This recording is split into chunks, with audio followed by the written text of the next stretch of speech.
एक बार चंद्रभागा शिव महापुराण की कथा कर रही है। एक बार भगवान शंकर जी ने माता पार्वती को देखा और पार्वती जी ने दो प्रश्न भगवान शिव से करे। पहला प्रश्न पार्वती जी ने कहा, ज्ञान और विज्ञान इन दोनों को मेरे को समझना। हमारा सनातन धर्म यह नहीं कहता कि आप विज्ञान को मत मानो,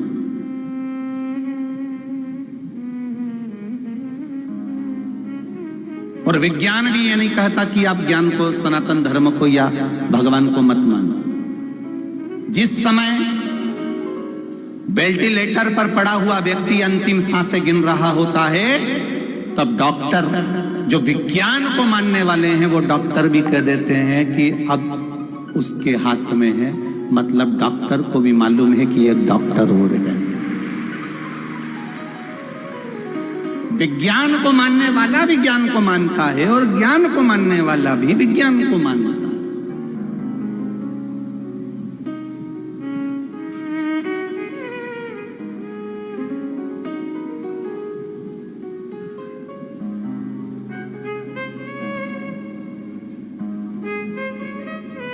भगवान की भक्ति, भजन, संकीर्तन, मंत्र जाप, नाम जाप,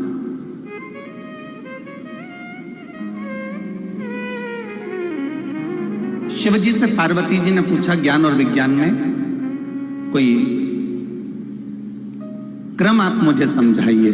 शंकर भगवान पार्वती जी को नंदी पर बिठा कर ले गए सीधे अमरनाथ की गुफा के अंदर, जिस गुफा में शंकर भगवान माता पार्वती जी को अमर तत्व की कथा सुना रहे। अमर तत्व की कथा। शिवजी ने कहा, पार्वती सांप एक है, अब आप भी उसको जरा सरलता से समझना। एक सांप,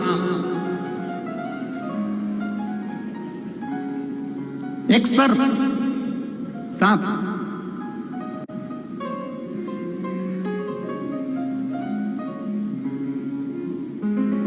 सांप के कान होते हैं क्या? अरे जम के बोलो, नहीं होते। कौन कह रहा है? ये विज्ञान कह रहा है।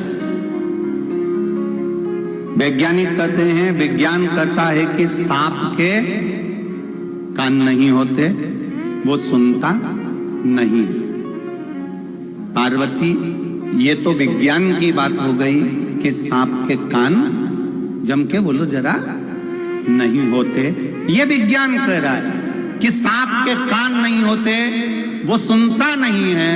अब ज्ञान क्या कहता है? शहनाई जब बजती है, पुंगी जब बजती है,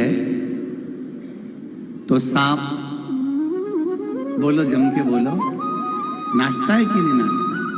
जब विज्ञान कह रहा है कि कान नहीं होते और ज्ञान कह रहा है कि वो पुंगी की आवाज सुनता है, उस पुंगी की आवाज सुनकर, बंसी की आवाज सुनकर, शहनाई की आवाज सुनकर सांप नाचने लगता है। तो पार्वती खुद चक्कर में पड़ गई। अब मैं विज्ञान की मानूं कि ज्ञान की मानूं? अब परवणी वालों, तुम क्या कह सकते हो? अब इस जगह पर तुम बताओ। पार्वती खुद चक्कर में पड़ी है। विज्ञान कह रहा है कि कान नहीं होते, विज्ञान ने सर्च कर लिया, रिसर्च कर लिया कि सांप कान नहीं होते, सांप कान से सुनता नहीं है। पर ज्ञान कह रहा है कि वो पुंगी बजाएगा, शहनाई बजाएगा और वो सांप लहराना प्रारंभ कर देगा। ये ज्ञान कह रहा है।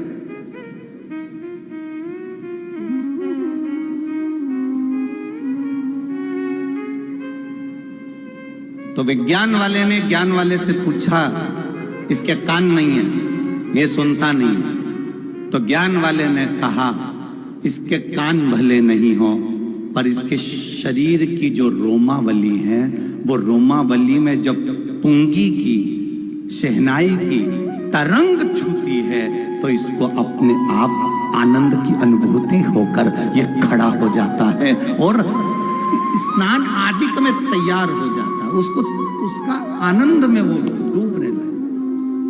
अब विज्ञान ने माना नहीं। विज्ञान कहता है कि हम नहीं मानते इस चीज के लिए। तो पार्वती जी ने भी शिव जी से कहा कि अब मैं ज्ञान को मानूं कि विज्ञान को मानूं। तो भगवान शंकर ने कहा विज्ञान बिल्कुल सही कह रहा है कि सांप के कान नहीं होते, पर ज्ञान भी कुछ कम नहीं कह रहा कि शरीर की जितनी जितनी रोमावली है इससे सांप तरंगों से सुन रहा है। पार्वती जी कहती हैं मुझे सिद्ध कर कर बताओ। शंकर जी ने पार्वती को सिद्धता देने के लिए शंकर भगवान बगला मुख बन गए और पार्वती को बगला मुखी बना दिया। कौन सी माता बनी है? बगला मुखी माता। अब बगला मुखी माता क्यों बनाया शिव जी ने? शंकर बगला मुख क्यों बन गए? बगला मुखी बनने का कारण केवल इतना है कि पार्वती को कुछ देर के लिए महादेव को यह दिखाना पड़ेगा कि ज्ञान और विज्ञान दोनों ही श्रेष्ठ है, दोनों को समझने वाला चाहिए। पार्वती जी कहती है कि मुझे जानना है क्या रोमावली से भी क्या तरंग प्रवेश करती है? रोमावली से भी क्या वायु प्रवेश करती है? तो शिव जी ने फिर लीला रचना प्रारंभ करा। पार्वती जी की केवल नासिका के छिद्र को शंकर जी ने छोड़ दिया, बाकी के पूरे छिद्र को शंकर भगवान ने ढक दिया।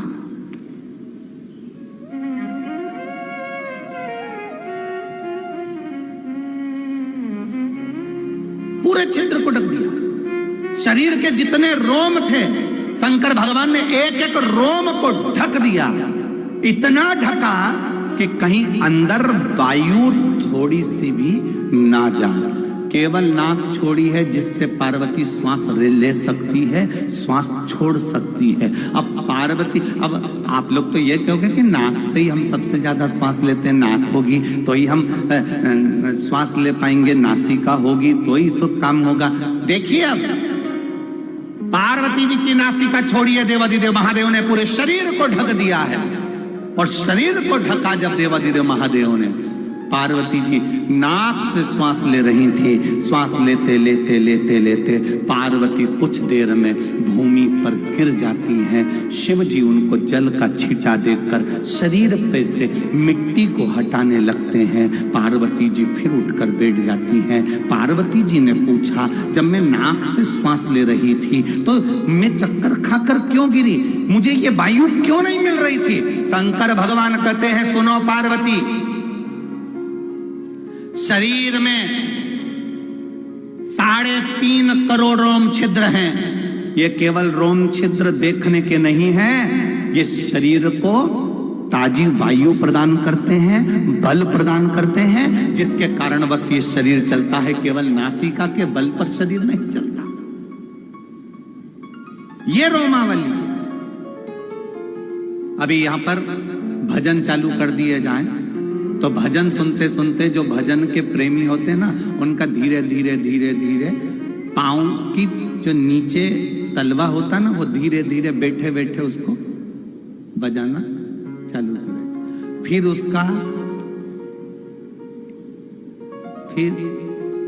फिर उसका दिमाग भी थोड़ा थोड़ा, अब भजन सुन रहे हो कानों से, रोमावली में से जब प्रवेश करता है तो शरीर की तरंगे चलना प्रारंभ हो जाती है। शरीर की तरंग।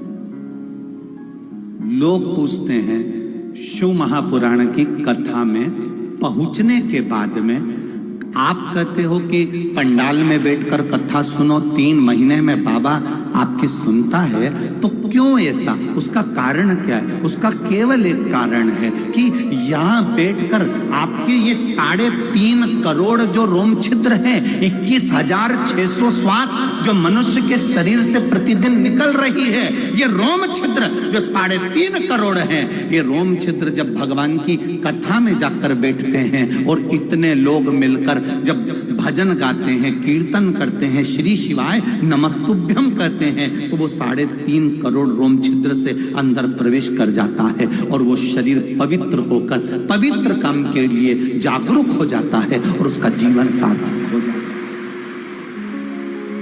उसके जीवन का लक्ष्य उसको मिलता है।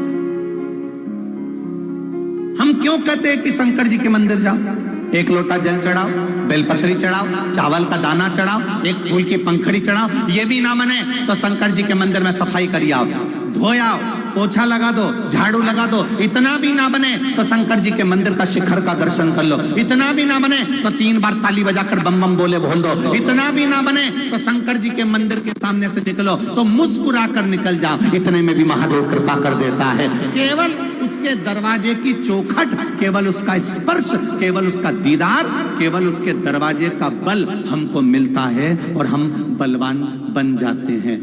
अर्जुन, नकुल, सहदेव, भीम, युधिष्ठिर कितने बड़े योद्धा थे, उसके बाद भी भगवान कृष्ण ने पांडवों से कहा था शंकर जी का स्मरण करो, शिव जी की पूजन करो। राम जी कितने बड़े योद्धा थे, राम जी स्वयं भगवान विष्णु के अवतार थे, तो भी राम जी महाराज शंकर जी की आराधना करते हैं, शिव के पूजन करते हैं, शंकर का स्मरण करते हैं। क्यों? क्योंकि शिव की भक्ति से जो मिल सकता है वो दुनिया में कहीं नहीं मिल सकता, शंकर के सिवा कोई नहीं मिल सकता। विज्ञान कहता है कान नहीं है, ज्ञान कहता है कि शरीर के रोम से सुना जा सकता, ये हमारा ज्ञान। पार्वती जी ने दूसरा प्रश्न किया, भोलेनाथ जी मेरा दूसरा प्रश्न है, दान की महत्वता क्या है, दान का सुख क्या है? शिव महापुराण की कथा कहती है दान उस वस्तु का होना चाहिए जो तुम्हारे लायक हो, तुमको प्रिय हो, तुम्हारे आनंद के अनुकूल हो। तो यहां तक शिव पुराण कहती है कि प्लास्टिक का सामान देने से अच्छा है श्री शिवाय नमस्तुभ्यम कह दो, उतने में ही काम चल जाता है। इतना ही कह, राधे राधे कह लो, सीताराम कह लो, जय श्री राम कह लो, जय श्री कृष्णा कह लो, विठ्ठल पांडुरंगा कह लो, उतने में